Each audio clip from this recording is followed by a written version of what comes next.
Maayong gabi kini yung tanan. Sa ato mga suking tigpaminaw, nining-aning programa nga, kini ang atong kagurain. Madi sa dili pa nato sugdan na maong storya. Paliko sa pag-shoutout nato dira sa itong mga taga Gensign. Ag bisan pa man kung asa ka sa lupalop ng mundo karon nga naminaw sa atong istasyon.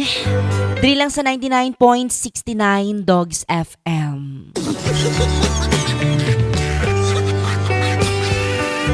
Madi itong storya karon. Mo kining about sa usa ka magtiayon. Kini magud sila mga madi kay dugay na sila magtiayon.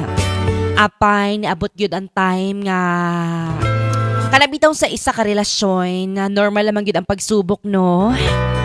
Apan kini dugay na niya ginakimkim sa usa ka babae. Kay lagi ang problema niya kay gamay kunog bunal ang iyahang bana.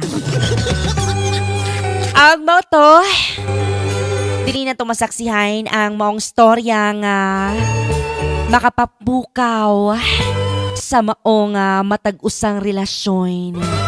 Dili na to masaksihan mari kung unsa pag-handle ni Inday Gisa ang maong bunal ay ang maong relasyon nila ni Dodong Joselito.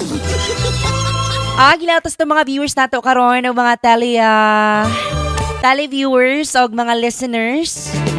Hinaot ko nga padayon niya pa ng pagsuporta sa tuwa karon.